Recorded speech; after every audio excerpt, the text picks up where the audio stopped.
This is an RNZ podcast. And Mr. Midweek Media Watch on this 16th of July 2025 is none other than Monsieur Hayden Donnell. Monsieur Hayden Donnell. Yes, that's right, Emil. Kia ora. How are you?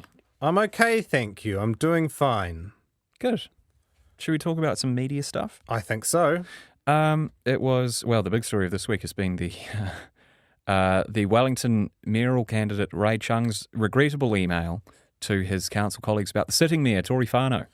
That's right. And just if you have missed this story somehow, I'll give a brief recap. About 3 years ago, when Ray Chung had just entered the council, he apparently went out walking his dogs and encountered his neighbour, who told him a lurid story about an apparent drug-fueled orgy that his son, the neighbour's son, had with the mayor. Now, this story was not true. The timeline was all wrong. It was meant to have happened on New Year's Eve. The mayor had been out with some ambassadors, had a full schedule on that evening. But nevertheless, Ray Chung passed on the story to several of his council colleagues, including Nicola Young, Tony Randall, others. And this email didn't really go anywhere, but it was leaked to the Herald's David Fisher recently, and it was published on the weekend. The story was published about it. I wonder who leaked the weekend. It. Yeah. And this whole wider story, of course, brings to mind some previous scandals around Tory Whanau, and particularly with regard to drinking, which has been there have been several during her mayoralty. Yeah, and there have been other stories that have turned into media scandals that really sort of resemble this one in some ways, that are based on rumour and innuendo and less than factual assertions. So the one that comes to mind is late 2023. The media, RNZ in particular, reported on what they called her drunken antics in Havana Bar. And there was some truth in this. She'd gone out for drinks with friends at Havana Bar, but it had been apparently a relatively tame affair, according to the bar owner. This story was fueled really by clamorous rumours online, very vehement rumours online, that she'd been filmed in this bar and that she had been potentially, this was the rumour, filmed engaging in a sex act. And those rumours weren't true. The video didn't exist, but nevertheless, RNZ reported the existence of the video as fact. It said that RNZ learned of footage circulating and put the allegations to Whanau's office. And only recently, this RNZ issuing a correction on that story, which was published, 18 months ago? Yeah, I found this quite interesting. It was published November 2023, I believe, and it RNZ just sent out to other media organisations that use its stories as part of its kind of content sharing agreements. It said, hey, we've made a correction to the story from 18 months ago. It used to say RNZ learned of footage circulating and put the allegations to her office. It now says RNZ learned of claims about the footage and put the allegations to her office. That's an interesting correction to make. But the noise and fury of the online rumour mill is so loud and so vehement. I think another example, Benjamin Doyle, the Green MP, recently. Now, that was a media scandal as well. It was based on, they had put up a carousel of a number of photos on their Instagram. Their Instagram handle was Bible Belt Bussy, and the caption that they used on these photos was Bussy Galore, clearly referring to themselves and their handle, but one of the photos contained their child was in it. And there were huge, furious allegations online that took a shape of their own that was far beyond anything that was out of proportion from anything that had actually taken place. And there was no there either. And yet it became a big media scandal. And I think it was based on the fact that the allegations that were circulating online were so disproportionate and so serious compared to the actual substance of what had taken place. Well, humans are drawn, I suppose, to salaciousness. And the media perhaps more so than anybody else. That's why some people get involved in this business is because they. Oh, it's exciting! It's right? exciting, and you hear things. You hear rumours and you follow up on those rumours. But I guess the crucial part of that is you follow up on those rumours and you establish whether there is some substance to them or not, rather than necessarily repeating the rumour that you hear. I think that social media has probably changed the game here as well. Where in the past, if you were hearing things about the traps in the beehive, and there was whispers about a particular politician, then there's more than likely some substance to them, or at least. But now you can really build up a huge fury of rumor very easily just by talking to people in your ideological echo chamber online. And it used to be where there's smoke, well, there's probably fire, but now there's smoke, there might be a weird dude in the corner of the internet with a smoke machine. Someone's playing with matches. Yeah. All right. And in all of this, Ray Chung has been doing some media interviews, some of which have gone,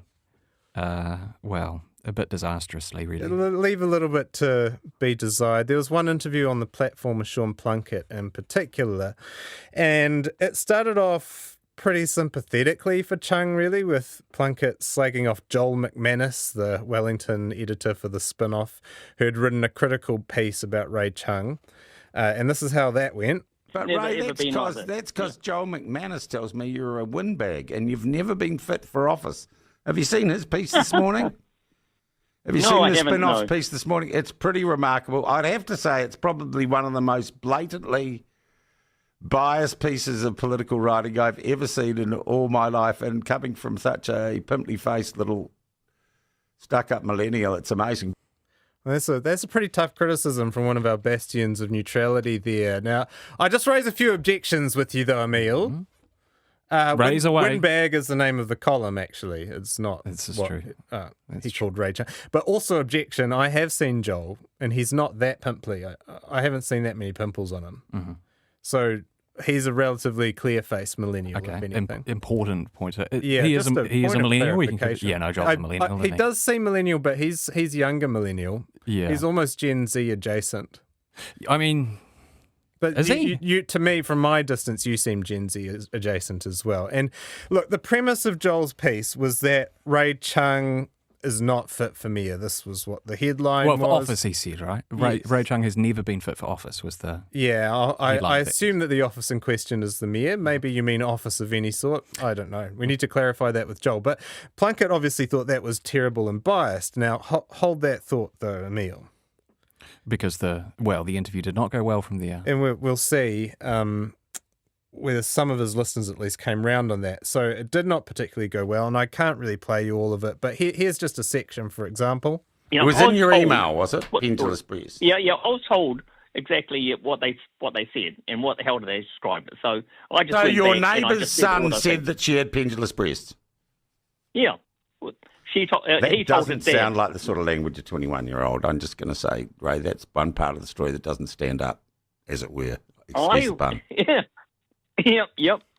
But I don't know. I was just repeating everything that I said. Okay, and Ray... It was just quite awkward. That pendulous breasts line was from Ray Chung's email. Yeah. Like, it's all a bit unseemly. I do want to say, though, Emil... justice for 21-year-olds. Do they know the word pendulous? I didn't know the word pendulous until 12 seconds ago. That's quite interesting to me, because I would have thought you would have been the type of 21-year-old that was using the word pendulous. And I am the kind of person who at 21 would have used a word like pendulous. But just to seem impressive. I didn't even know. To your dad when describing an alleged orgy, the kind of conversation that you're always having with your dad, to pass on to the neighbour while he's walking the dog, as you do at age 21. Look, all I'm saying is that people contain multitudes. I mean, and we could have an erudite 21-year-old out there. This is true. Talking about pendulous. Yeah, pendulousness, yes, indeed. How did that interview end? Well, anyway, you might remember Plunkett's disparaging comments earlier about Joel McManus's opinion piece, and it ended with him, Chung Plunkett, reading feedback from listeners echoing McManus's exact point. God, this Ray Chung sounds like a moron. Hopefully Wellington have dodged a bullet. Sean Chung sounds like a loose cannon. He's the best the right have. God help you. That is from John the Lefty. Okay. So I didn't hear as many admonishments for those listeners as I did for Joel McManus, but nevertheless. And in the end, how's this for symmetry? Joel McManus does a write-up of what he called Ray Chung's train wreck interview on the platform. Everybody gets content. Media the system inception, works. This is right. It comes full circle. Everyone's getting content out of it. That's what counts. And in fact, I look at the spin-off today. All 5 of the most popular stories are about Ray Chung, including one by Hayden Donnell. Still? Oh, okay. Have I dropped off? No. I might have. But if you like this segment, then the story that I wrote just pretty much says exactly the same thing. Number 5 is now the new Whittaker's Banana Caramel Block reviewed. It seems, anyway, on my one. No, I'm still at number 3. All right. You also wanted to highlight a dubious story that was run by Stuff last week, Hayden Donnell. Yes, this one was headlined 2 chicks from Waikato launch AI-powered blood test analysis platform Marco. And the founders claimed about their health tool that it could analyse 30 different blood markers and give people totally tailored nutrition, lifestyle, supplement-based action plans to help optimise their health and wellness. And suffice to say that those claims weren't furnished with appropriate skepticism by Stuff. Yes, and, people quickly raised concerns. Yeah, and a few passages of the story in particular did stand out to them. There was claims that this platform had been developed in consultation with doctors, nutritionists, naturopaths, and that its analytical capabilities were backed by thousands of medical studies. Now, it didn't link to any of those studies. It didn't quote a single medical expert. The only medical person that was mentioned was a Dr. Brian Walsh in Chicago, who one of these founders had apparently studied under. But Walsh, when you check him out online, he's not a medical doctor. He's got a psychology degree and a doctorate in naturopathic medicine, and he offers an online blood chemistry interpretation course, which look, I'm not a medical doctor myself, Emil, but Are you a naturopath doctor? I'm not even a naturopathic doctor, though I have seen herbs. Some would say that it's pseudoscientific, this interpretation course that he's offering. Staff obviously came around to the view that the story wasn't fit for print because they have now retracted it. Yeah, you go to the story now and it's just got the headline, "This story about an AI-powered blood test analysis platform has been retracted." And it also has the message, "The small business story contained a number of claims that were not independently verified. Full stop. And we have removed it." Credit to Stuff for that. And for being direct about it and not just sneaking it off and saying 404 not found. Yeah, I mean, yes, it is. Is it the most open way of doing it? I don't know whether the most open way would be to actually amend the story, keep it up, or to leave that message above the story, but maybe that's, if it contains misleading claims, not responsible either. I think it probably wasn't viable for them to just disappear it because it had been the subject of quite a lot of debate already on places like Reddit. And that's an interesting point, maybe before we move on, that this was actually first pointed out on the social media platform Reddit in quite a lot of depth, actually. Yeah, there were GPs, etc., weighing in, telling people that they shouldn't trust this. And so it was on there. Maybe there's a bit cynical about Stuff. Maybe their ethics would have told them to take this course of action anyway, even if it wasn't being discussed online. But I think that maybe just sneaking it off just wasn't an option. I'm just surprised because blood testing startups really ring alarm bells in my mind. And I'm not saying this is the same, but there's that Theranos story. Theranos, that's right. Yeah. Theranos, how do you say it? Elizabeth Holmes is currently in jail for fraud for her own questionable, let's say, blood testing startup. So I'm I find it a bit strange that it got through Stuff's checks and balances, and it does seem that this was potentially very lightly declared SponCon, if it was SponCon at all, that it's part of a collaborative series that Stuff does with ANZ, so maybe it didn't get treated with the same skepticism that standard editorial content would. We've 7 minutes left before the pips of 9 o'clock, Hayden. So should we talk about some, the media and politics? The former newsreader Orini Kaipara has got the nomination as Pāti Māori's candidate in the Tāmaki Makaurau by-election. That's interesting. Yes, so Orini Kaipara, she's kind of a pioneering figure in the news. In 2021, she was the first person with the moko kawe to present a primetime 6 p.m. news broadcast on one of our two most popular channels. In that case, One News. She later moved to 3. She presented the 4:30 p.m. bulletin. She was a host on News Hub Nation. So, yeah, she's had a pretty storied career in the media. And some people might look at this and say, oh, look at this. A former journalist going into politics. More evidence of bias. Biased media. Biased media. Look, she was doing the work at Te Pāti Māori The whole time. The whole time. No, but I mean, if you're going to say that, then you have to say it for everyone. There's Maggie Barry, Chris Farfoy, Melissa Lee, Nicola Grigg. There's a whole bunch of people from all sides of politics who have transitioned there from journalism. And a lot of the time when people talk about bias like this, they're talking about perception of bias. They've declared a political view and therefore they can never do good work. And I just think that's a bit of a difficult way of doing it because everyone has views. So even if they're not declared, then that doesn't mean that they're not informing their work in some way. So I think that you just have to look at that work. Is their work portraying evidence of bias? Was in this case, was Orini Kaipara fair? Was she balanced? Can you find evidence that her work betrayed the principles of balance and neutrality that are dictated to you by the BSA and the Media Council? I think that's a better standard to judge people by. Do you think it's bad when journalists do proactively declare their... I mean, this almost never happens. In fact, many journalists say they don't, or claim that they don't actually vote because of the perception that people might get if they were to let slip what political party they vote for. Do you think it's bad when they do? That try to keep your mind as a completely placid, neutral pond, not analysing anything. I just think it's impossible to live in the world without a position on anything. Of course. No, I'm not suggesting that. I guess, I mean, do you think it would be a good thing if more journalists were to say, personally, my political sympathies lie here, but you have to trust in my professionalism and in my work and judge it on its merits? I'm not necessarily sure that would be the way I'd want people to go, to say, I have sympathies with this side of the political spectrum.